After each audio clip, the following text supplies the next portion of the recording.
अभी हम लोग देखने वाले हैं एक ऐसे प्यारा सवाल जो मैं समझता हूं कि आप अक्सर ऐसे सवाल में फंस जाते हो। तो इस सवाल में मैं आपको ये सिखाऊंगा कि हाउ टू अप्रोच द सवाल। आपके सामने सवाल है और इस सवाल पे कैसे हम सवाल के अंतिम पड़ाव तक पहुंचेंगे, ये सारी बातें इस वीडियो में हम सिखाने वाले हैं। आप शायद बचपन से जानते आ रहे हो कि सिमिलरिटी के कॉन्सेप्ट में जब हम ट्रायंगल का सिमिलर करते हैं तो मसला यहां पे यह हो जाता है, बच्चे अक्सर फंस जाते हैं और बच्चे का यह सवाल रहता है कि सर सिमिलरिटी कहां पे हम लगाएंगे, यह बात हमें पछता ही नहीं है सर। तो आज के इस वीडियो में हम आपको यही सिखाने वाले हैं कि कहां पर कैसे सिमिलर का कॉन्सेप्ट अप्लाई करेंगे और सवाल के एंड तक जाएंगे। तो आप उम्मीद करता हूं आप बने रहिएगा और हर बात को, हर एक एक स्टेप को आप समझने की कोशिश करिएगा, यानी कि वीडियो को एंड तक देखिएगा और तब समझने की कोशिश करिएगा। चलिए मैं आपको बता रहा हूं, आपके सामने ये क्वेश्चन देख पा रहे हो, बहुत ही प्यारा सवाल है और क्वेश्चन क्या कह रहा है मैं उसको पढ़ दूं। पहले ये फिगर जो देख पा रहे हो इसमें कह रहा है OB is the perpendicular bisector of DE। देख लो कहां है OB, OB यहां है और DE यहां है। परपेंडिकुलर भी है और बाइसेक्टर भी है, यानी 90 डिग्री भी है और बाइसेक्टर का मतलब है दो इक्वल पार्ट में डिवाइड करना, मतलब BD इक्वल DE। समझ रहे बात? परपेंडिकुलर बाइसेक्टर का मतलब हुआ कि BD जो होगा वो DE के इक्वल होगा, सॉरी BD जो होगा वो BE के इक्वल होगा। हाँ या ना? BD का जो वैल्यू होगा वो BE के बराबर होगा। ये बातें तो आप इस क्वेश्चन के अकॉर्डिंग समझ के आगे बढ़ते हैं। FA perpendicular on OB, OB देख रहे हो, FA यहां परपेंडिकुलर है, कोई दिक्कत नहीं। जब इधर परपेंडिकुलर है तो जाहिर सी बात है भाई मेरे इधर भी परपेंडिकुलर होगा। हाँ या ना? चलिए, and FE intersects OB at C। FE जो है OB को कहां पे इंटरसेक्ट कर रहा है? तो C पे इंटरसेक्ट कर रहा है। तो मेरे को रिलेशन लाना है 1/OA plus 1/OB equal 2/OC। देखिए करना क्या है, पहले तो आपको मैं बताऊंगा कि सिमिलर कहां पे करते हैं, हमेशा याद रखिएगा। और हम समझते हैं कि 99% सवाल में आप अगर इस बात को समझ लोगे तो वहां पे सिमिलर लगा सकते हैं। कौन कौन ट्रायंगल में हम सिमिलर का कॉन्सेप्ट अप्लाई करते हैं, सुनिएगा। अगर आपके पास यहां दिख रहा होगा, चलिए अगर आपके पास मैं बात करूं कि ऐसा कोई ट्रायंगल है, ऐसा, ठीक है, ऐसे सामने आने वाला, तो यहां पर आप बेसिकली क्या लगा दोगे? सिमिलरिटी लगा सकते हो, सिमिलर का कॉन्सेप्ट लगा सकते हो।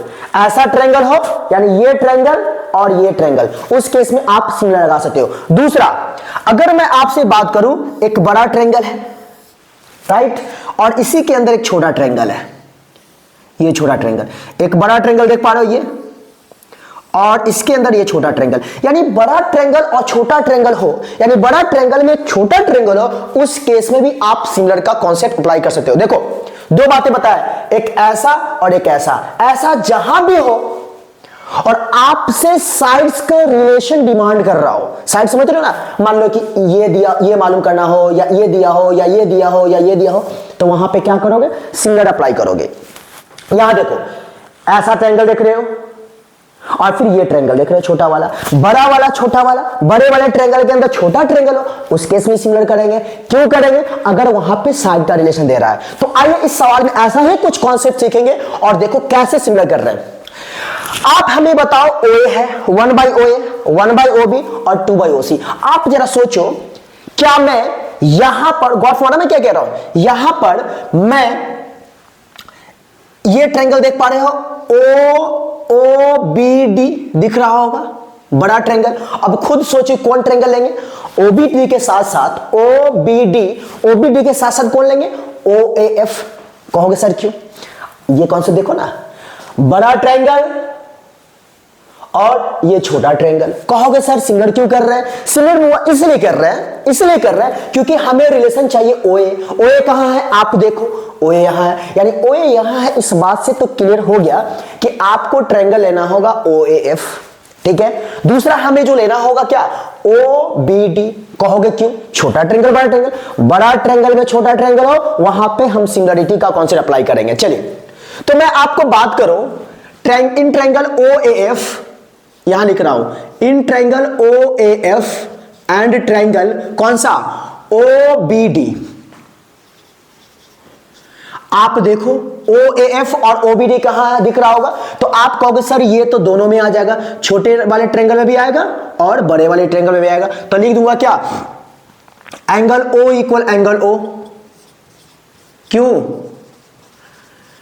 कॉमन, ठीक है, angle O equal angle O common. दूसरा आपको क्या लग रहा है, तो आप कहोगे सर इस छोटे वाले ट्रायंगल में आपका A 90 degree, right.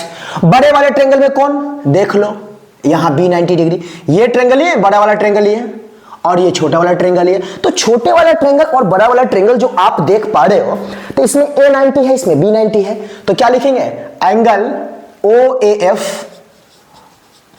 Equal to angle OBD, भाई मेरे क्यों 90 डिग्री। तो बताओ एंगल क्राइटेरिया से हम लोग तो पढ़े थे ना, बाई एंगल क्राइटेरिया से ट्रायंगल OAF सिमिलर हो गया किसके, ट्रायंगल OBD के। हाँ या ना, जब दो ट्रायंगल सिमिलर होता है तो क्या होता है, sides divide in the same ratio, sides divide in the same proportion. कैसे करेंगे, सुनो गौर से।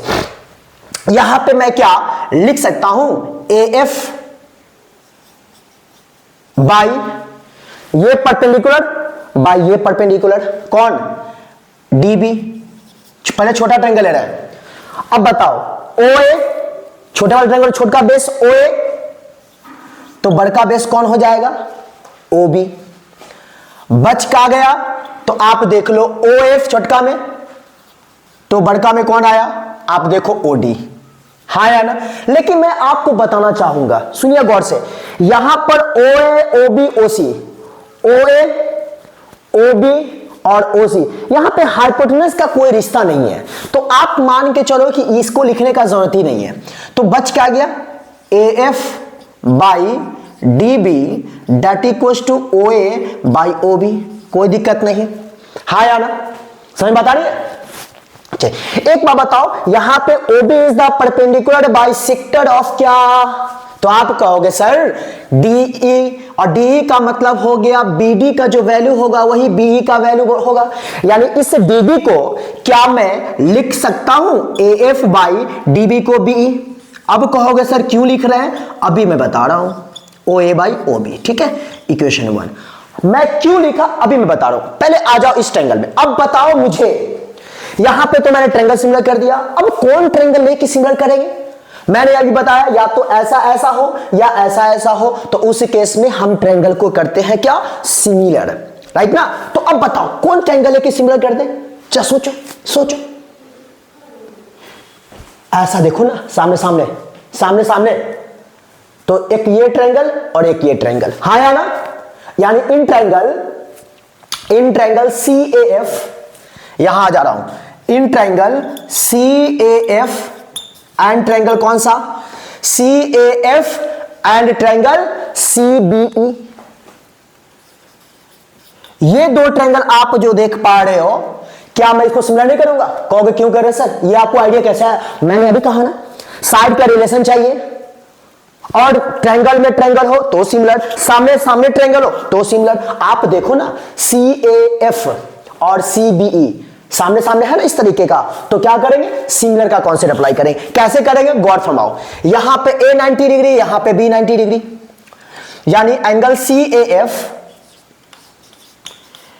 इक्वल टू क्या होगा, CBE। क्यों, तो आप कहोगे सर 90 डिग्री, राइट। दूसरा क्या होगा, आप देखो ये दोनों वर्टिकली अपोजिट एंगल की है कि नहीं, यानी एंगल ACF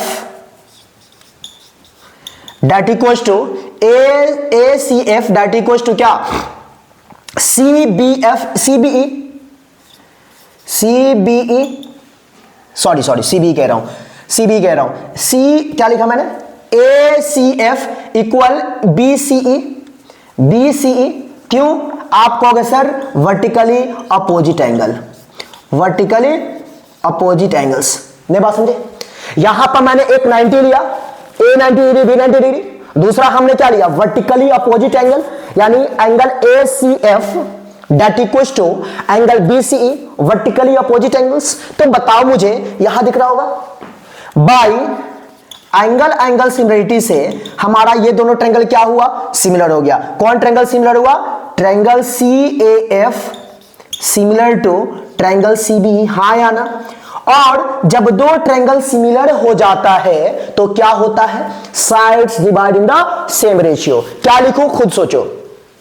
छोटका परपेंडिकुलर, उम्मीद है दिख रहा होगा, छोटका परपेंडिकुलर कौन, AF बाई बड़का परपेंडिकुलर आप कहोगे sir BE, that equals to छोटका बेस AC बाई बड़का बेस कौन होगा, छोटका परपेंडिकुलर बाई बड़का परपेंडिकुलर, छोटका बेस बाई ये कौन BC। बच क्या गया आप खुद सोचो, AF AC हो गया, AF AC बच गया CF बाई BE BC हो गया। आप देखो BE BC कहां है, BE BC तो बच गया क्या CE। लेकिन मैं आपको बताना चाहूंगा इस हाइपोटेनस का कोई रिलेशन नहीं है, इधर भी हाइपोटेनस का कोई रिलेशन नहीं था, इधर भी हाइपोटेनस का कोई रिलेशन नहीं है, इसलिए मैं इसको हटा दे रहा हूं। अब बच क्या गया देखिए, AF by BE that equals to AC by BC, equation 2। अब मुझे ऐसा करने से क्या रिश्ता मिला, आप गौर फरमाओ। इक्वेशन 1 और इक्वेशन 2 को जब आप देखोगे तो पता क्या चलेगा कि यहां भी AF बाई BE है और यहां भी AF बाई BE है। दोनों इक्वेशन 1 और 2 में आप जो देख पा रहे हो, दोनों इक्वेशन में हमारा AF बाई BE और AF बाई BE क्या है, इक्वल है, यानी LHS हमारा इक्वल है। तो जाहिर सी बात है क्या करेंगे, RHS इक्वल करेंगे ना।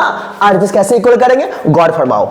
यहां लिखेंगे फ्रॉम इक्वेशन 1 एंड 2, बच गया OA by OB that equals to क्या बच गया देख लो, AC बाई BC। इतना आया, मेरे ख्याल समझ में आया। अब सुनिए मेरी बात, मैं बार बार कहता हूं ट्रायंगल में ट्रायंगल और सिमिलर करेंगे, और क्या रिलेशन आपको चाहिए उसको जरूर ध्यान दें। हमें क्या चाहिए, हमें चाहिए आप देखो OA है, OA चाहिए कि नहीं चाहिए, रहने दो। OB है, यहां भी OB है, चाहिए कि नहीं चाहिए, रहने दो। तो चलो OA by OB that equals to AC चाहिए। क्या AC आपको चाहिए, आप देखो कहीं पर AC है, नहीं है। तो अब हमें जो चाहिए उसको देखना है, यानी AC को कहीं ना कहीं हमें चेंज वेंज करके क्या लाना है, OA OB OC, इसमें से कोई एक आना चाहिए। तो आप देखो कहां पे है हमारा, क्या हमारा AC। तो AC देखो कहां है, AC यहां है। तो इस AC को लिखने के लिए क्या मैं ऐसा लिख दूं, OC माइनस OA, ये समझ में आया। अब गौर फरमाओ, AC है, AC कहां है देख लो, ये AC है। तो इस AC को लिखने के लिए, इतना लिखने के लिए OC माइनस OA, यानी OC में से OA जब माइनस करेंगे तो मेरे को AC आएगा ना। तो गौर फरमाओ, AC को मैं क्या लिख दूं, OC माइनस OA। अब कहोगे ऐसा क्यों लिख रहे हैं, इसलिए लिख रहे हैं क्योंकि मुझे AC नहीं चाहिए, हमें चाहिए तो OA चाहिए, OB चाहिए और OC चाहिए, इसलिए मैं उस रिलेशन में उसको कन्वर्ट कर रहा हूं। अब जरा गौर फरमाओ, यहां BC है, क्या आपको BC चाहिए, आपका जवाब होगा सर यहां कहीं BC नहीं है। तो BC को क्या लिखेंगे, BC आपका यहां है। तो इस BC को लिखने के लिए क्या मुझे एक बात बताओ, OB में से अगर मैं OC माइनस करता हूं तो क्या BC आ जाएगा, हाँ या ना। OB में से अगर मैं OC को माइनस करता हूं तो BC आएगा, यानी क्या पता चला कि BC के बदले में मैं लिखूंगा OB minus OC, OB minus OC। अब जो ये रिलेशन आया आप देखो, OA OB OC, OA OB OC है ना, इसी टर्म में ना। अब करेंगे क्या, अब करेंगे यहां पे क्रॉस मल्टीप्लाई। गॉट मॉ कैसे, OA into OB, OA into OB minus OA into OC that equals to OB into OC, OB into OC minus OB into OA या OA इंटू OB। समझ में बात आई, मैंने क्या लिखा, मैंने क्या क्रॉस मल्टीप्लाई, OA को इस दोनों से मल्टीप्लाई किया और OB से दोनों को मल्टीप्लाई किया। तो देख लो OA into OB minus OA into OC equal OB into OC minus OA into OB, OB into OA या OA इंटू AB एक ही बात है, ठीक है। अब क्या करो, यहां OA OB है और यहां OA OB है, इसको इधर ले आओ, तो ओ ए इंटू ओ बी आप plus O A into O B, बाद बाकी जो है उसको उधर ले जाओ, O B into O C, और ये माइनस में है तो इधर आएगा तो क्या होगा प्लस में ओ ए इंटू ओ सी। अब बताओ ओ ए ओ बी क्या होगा, एक ओ ए ओ बी और एक ओ ए ओ बी, आ जाएगा आपका 2 O A O B that equals to, इसमें कुछ कॉमन सॉमन लग रहा है क्या, कहोगे सर बिल्कुल ओ सी कॉमन लग रहा है, तो ओ सी कॉमन ले लो, क्या बच गया ओ बी और क्या बच गया ओ ए, हाँ या ना। अब देखिए यहां पर से आपका रिलेशन आ गया, चाहिए क्या हमें, यहां चाहिए 2 बाई ओ सी, यहां 2 है और यहां ओ सी है, यानी इस 2 के नीचे ओ सी चाहिए, यहां 2 बाई ओ सी है, 2 यहां है ओ सी यहां है, यानी इस 2 के नीचे हमें ओ सी चाहिए, तो क्या करेंगे 2 और ओ सी को नीचे ले आएंगे, कोई दिक्कत नहीं, इक्वल टू क्या, ये जो टर्म है कहां ले जाएंगे तो इसके नीचे ले आएंगे, तो O B plus O A by O A into O B, कोई दिक्कत नहीं, उम्मीद है दिख रहा होगा। चलिए अब काम आसान हो गया, क्या आया देखिए 2 by O C that equals to, इसको तनहा करोगे तो क्या आएगा O B by O A into O B अब plus O A by O A into O B, O B से ओ बी कट गया, ओ ए से ओ ए कट गया, क्या आया 2 by O C equal 1 by O A और प्लस 1 बाई ओ बी, यानी इसको क्या मैं ऐसा लिख सकता हूं 1 by O A plus 1 by O B that equals to 2 by O C. और मुझे बताओ क्या हमें यही रिलेशन चाहिए था कि नहीं चाहिए था, और यहां पे ये रिलेशन हमारा प्रूव होता है। बातें नहीं समझ में आई, मैं आपको ओरली बता रहा हूं थोड़ा सा। मैंने क्या करा, क्वेश्चन का लंबाई चौड़ाई ज्यादा था बेशक, लेकिन मैंने इसमें कॉन्सेप्ट आपको सिखाया, हर कॉन्सेप्ट कहां पे हम सिमिलर का कॉन्सेप्ट अप्लाई करेंगे, ऐसा हो आमने सामने ट्रायंगल हो सिमिलर का अप्लाई कर लो, बड़ा ट्रायंगल में छोटा ट्रायंगल हो सिमिलरिटी का कॉन्सेप्ट अप्लाई कर दो, काम आसान हो जाएगा। अब कब करोगे, जब हमको साइड का रिलेशन दिया हो, शर्त ये भी है, ऐसा नहीं कि आंख बंद कर सिमिलर कर दो, वहां पे ये भी देखना है कि क्या हमें साइड का रिलेशन चाहिए तो कर दो सिमिलर। और इस तरीके से ये सारा का सारा सॉल्यूशन मैंने बताया, उम्मीद करता हूं आपको बहुत समझ में आई। और मैं एक बात बताऊंगा, हर बात को बताने के लिए मेहनत लगता है, तो मेहनत का कहीं ना कहीं फल मिलना चाहिए इंसान को। अगर आपको सारी बातें समझ में आई तो एक लाइक और ये वीडियो जो है अपने दोस्तों को भी शेयर जरूर करिएगा, और नए हैं तो सब्सक्राइब कर सकते हैं, आपका मन अच्छा लगे तो उम्मीद करता हूं। थैंक यू, फिर मिलते हैं नेक्स्ट वीडियो में।